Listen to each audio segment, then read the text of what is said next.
Hi, welcome to YammerPod, or what do we want to call it? Yes, another movie review podcast. I'm your host, Aaron Lawson, and today we are doing a retro review. That's right, folks, a retro review. If you don't know what a retro movie is, well, look it up. A retro review on this podcast is if a movie we don't have any interest to see is coming out that week, we will do a retro review in its place. So, this week's retro review is PolterGeist. It will be my first time seeing it, and my guest or co-host today, Justin. Hello. His second time seeing it, right? Yeah. So, Poltergeist is directed by Steven Spielberg, written by Toby Hooper, and with a runtime of an hour 47. It's a pretty good horror movie. I love this movie, personally. Okay. Let's get our first thoughts out there, then we'll get the spoilers later. So, my first thoughts. It's a pretty good movie. It's not as scary as most people would say. I think most people probably, when they think about this movie, they think that it was super scary because they saw it when they were younger.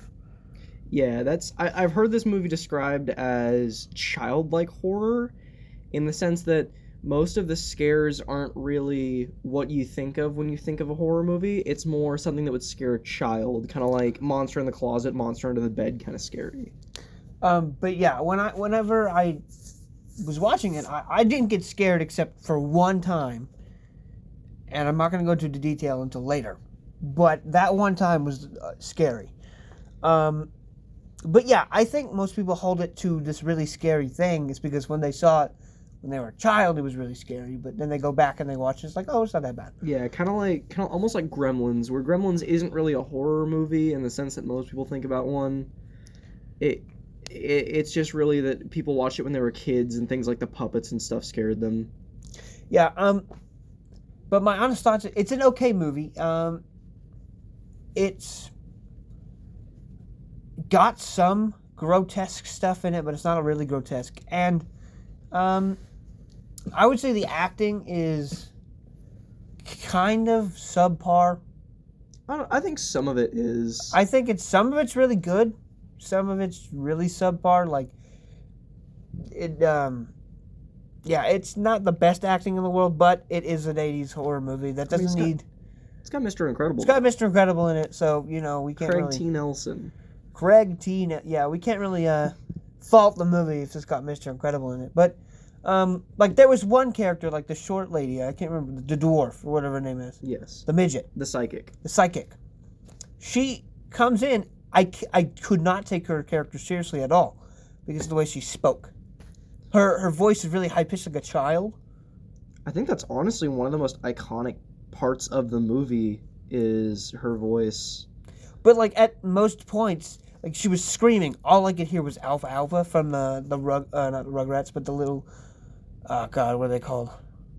The Little Rascals? Little Rascals, yeah. Alfalfa? Alpha, yeah. Not alfalfa.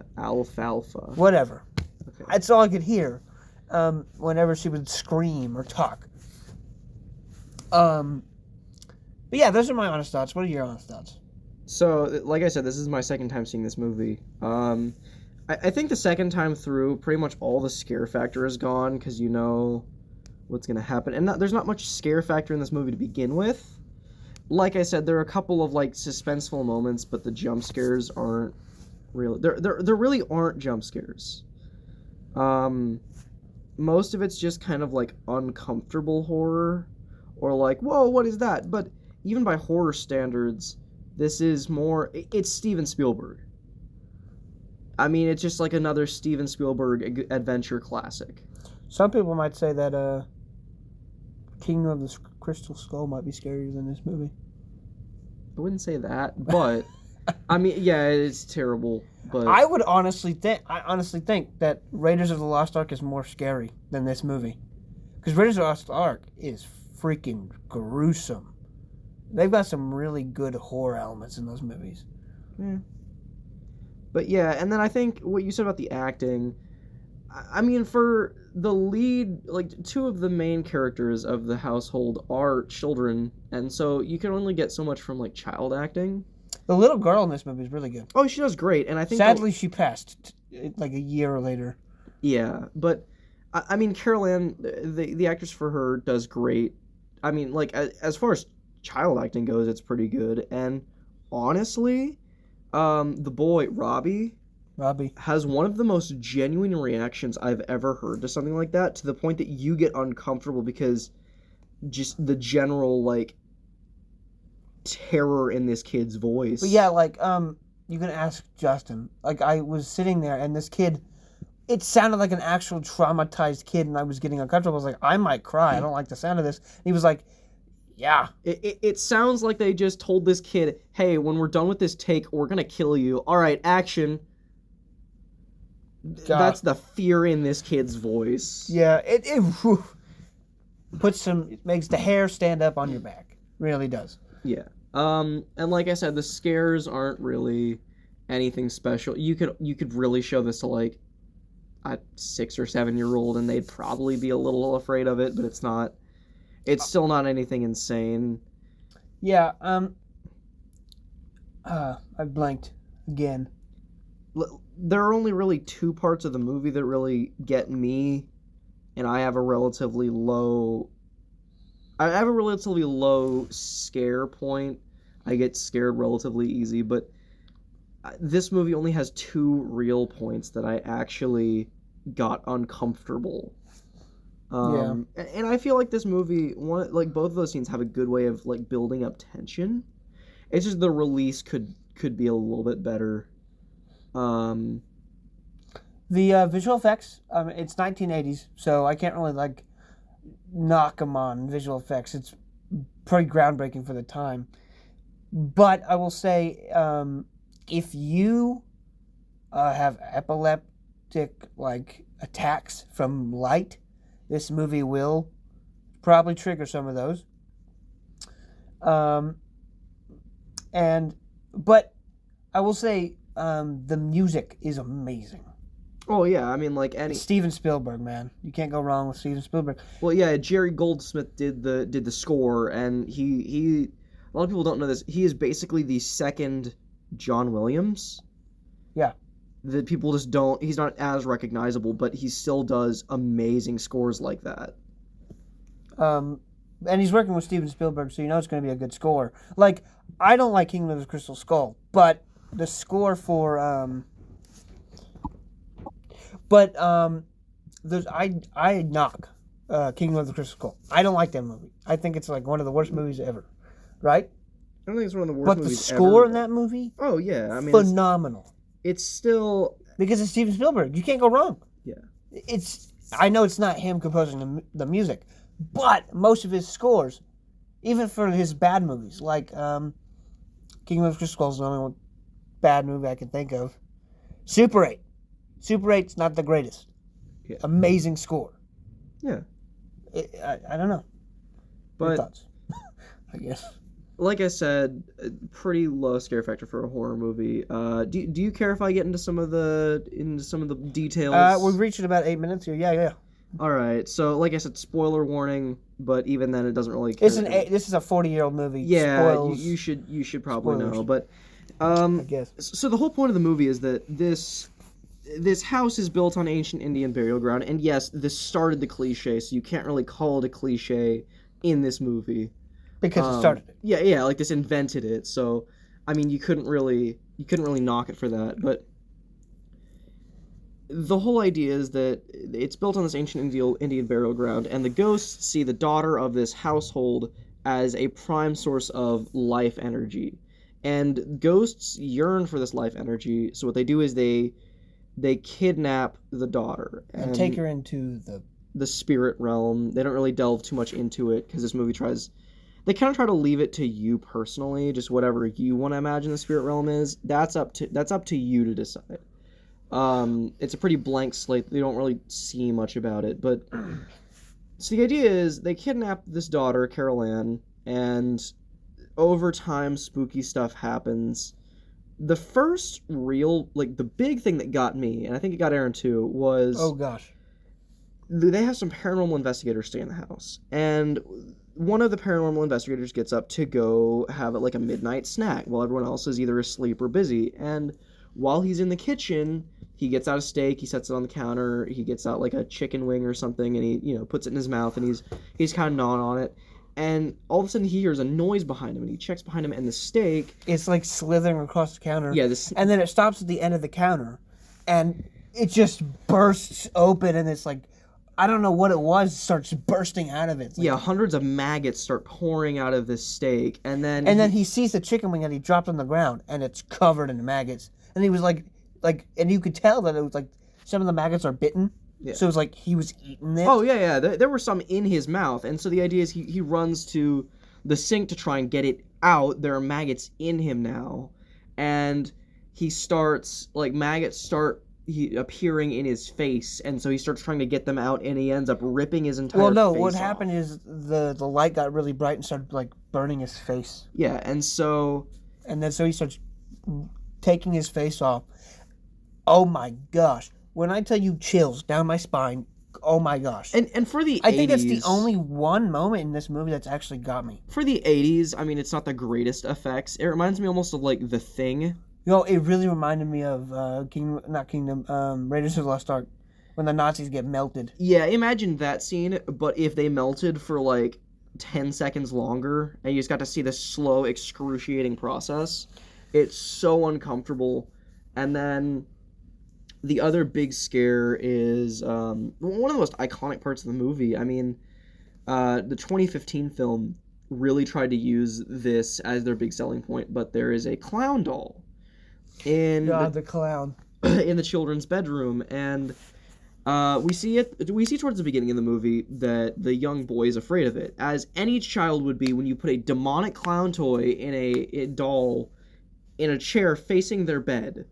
And I say doll, this thing is like the size of a toddler. Like, okay. It's taller than the kids. Yeah, like, it's pretty big. And so what it reminded me of is like these what are they called? Raggedy Ann dolls. That's what it reminded me of. Yeah, think of a Raggedy Ann doll, but if it was a clown and its face had too much detail. And there was like, instead of like just flat arms, they had like noodle arms. And so, at the beginning of the movie, we see that this kid is afraid of this clown doll, and it keeps him up at night. And then, as paranormal things start happening, and the ghosts really start like ramping up their whole, basically as they start getting more aggressive, he's falling asleep one night and he's having trouble. This clown doll is staring him down, and it's creeping him out. And so he tries to just ignore it. But then he looks back and it's gone. Yeah, so he like lays down to go to sleep and looks back, and the chair that it was sitting in is empty. So, first of all, this would not be my reaction, but he looks under the bed and there's nothing there. And as he comes back up, there it is on his bed and it attacks him. But he turns and sees the chair is empty, and this clown doll, he kind of searches around, he checks under the bed, when he comes back up, there's the clown. And the jump scare isn't nearly as much, it's not nearly worth the tension that was built for it, because the tension is great, like the suspense. But then it just kind of dies. It kind of tapers off. The jump hill. Scare isn't nearly as climactic as you might expect. It's just kind of hanging out there on the bed. But then the clown doll like gets its noodle arms and starts wrapping around the kid's neck, starts grabbing him. Yeah, and then drags him under the bed.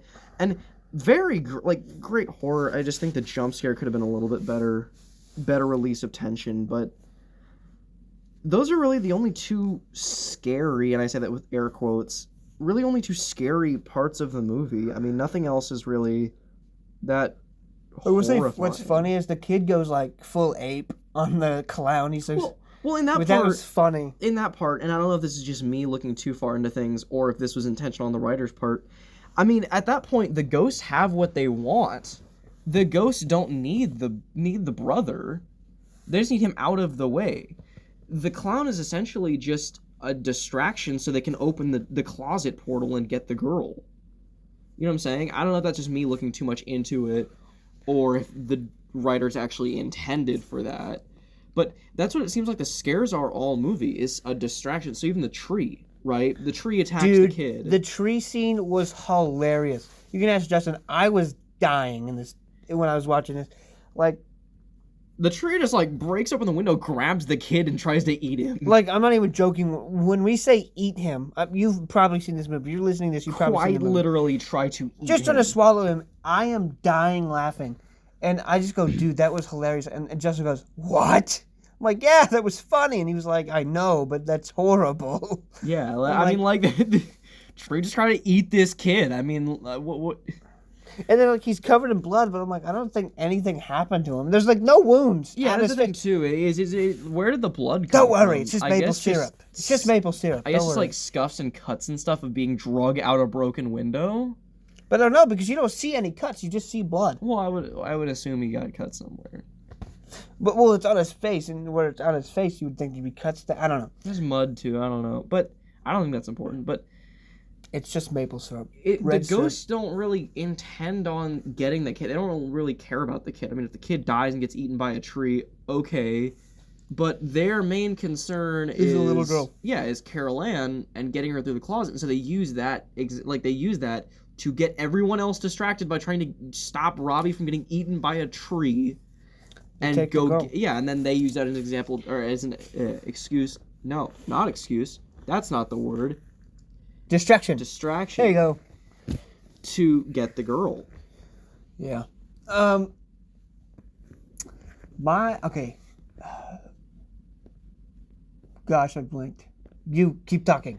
Okay, but what I think is really cool is you can really see this movie's influence on like media and pop culture throughout. You know, most things from the 80s have that effect, but I think it's cool you can see this. You can see imagery of like the TV and stuff, and the general idea of TV and radio static, and their whole connection to the paranormal world and things like that. In fact, one of the first things that comes to mind, in my opinion, is Stranger Things. There's a lot of you can see the influence Stranger Things takes from this movie, especially in the first season of Stranger Things. Oh yeah, the first season of Stranger Things is just stolen out. Yeah, with Joyce talking to Will through the connection to the Upside Down and the lights and everything, and Will being able to hear echoes of Joyce, things like that. But it's stuff like that you can really see the influence on this movie. I actually remember I was given the plot of this movie before I'd ever seen it in a Disney Channel show that did a parody of this. Between like the clown doll and the closet portal and stuff like that I didn't realize it was Poltergeist until watching this movie. But I think this movie is great for what it is. You don't watch this expecting a scary horror movie. You watch this expecting a Steven Spielberg adventure horror. Which, yeah, it is. It is a horror movie. But what I think is funny is it's a horror movie where nobody, I mean nobody, and you don't count the dead bodies already. Nobody dies in this movie. There's not one single death. Kill count is 0. So, James and Janice, you got your work cut out for you, man. Yeah. It's going to be really hard to get this kill count going. What's actually interesting is the bodies that you mentioned. So towards the end of the movie, a bunch of coffins start to pop up out of the ground and dump bodies out. What's interesting about those bodies is Steven Spielberg actually bought cadavers and then like dressed them up and stuff for this movie, which I think is a little in poor taste maybe, because the whole point of the movie, the theme of the movie is let the dead rest. Don't mess with them. The whole thing is kicked off because the house they live in was built on this burial ground and it's disturbing the bodies there. What I want to know is why did it take this long for the ghost to wake up or whatever? I think because of Carol Ann. So they were waiting for Carol Ann to be born. Not just born, but I think to be the little girl that she is, because they explain that she is a life force. But I just think it's weird that with the message this movie is sending of don't disrespect the dead, that Steven Spielberg disrespects the dead. Yeah, disrespected the dead and bought a bunch of cadavers. And I understand cadavers, you sign up for that. But it still feels weird that he would go buy cadavers. It's just weird. And I get that, it's for authenticity, but at the same time, at the point that they're dressed up and made to look for a movie, you get the same effect as if they were just Halloween skeletons. Yeah. So we're gonna wrap this up. We're gonna keep it short and simple, about 20 minutes, 20 to 21 minutes. Your final thoughts on the movie, Justin? I love it. I think it's a good horror classic, but it doesn't really have horror. I think it's good if you want to get into the genre, or if you just want to watch a fun. It's very good gateway. Yeah, good like intro to horror. But don't be like me. And my first horror movie was The Nightmare on Elm Street, and that crap scars you for life. Yeah, when you're very little. This is a good intro to horror. I think it's a great like pop culture icon, but definitely. If you want a fun adventure movie, I mean, maybe this isn't for you. But bust it out during Halloween when you're in the spooky mood. Which, in the name of, I guess this is right on theme too, because it's October now. Start doing horror movies. So, anyways, so I just want to say we were gonna do Smile, but none of the people that I watched it with wanted to do it. So this is why PolterGeist is taking the place of Smile this week. We might review it in the future. I don't know. My final thoughts are, this movie's pretty good. Like I said, the acting can be subpar at times. The acting can be really good at times. I think I had the same take on Don't Worry Darling last week, because the acting can be really good and bad in different parts of in different times. But yeah, this movie's really good gateway into the horror genre. And well, you know, if you're wanting a good movie just to watch, you could throw this bad boy on. But yeah, that's my final thoughts. It's a really good movie. So I guess we'll talk to you guys later, and hope you enjoyed Yammer Pod. This is, yes, another movie review podcast. Signing out, and see you later.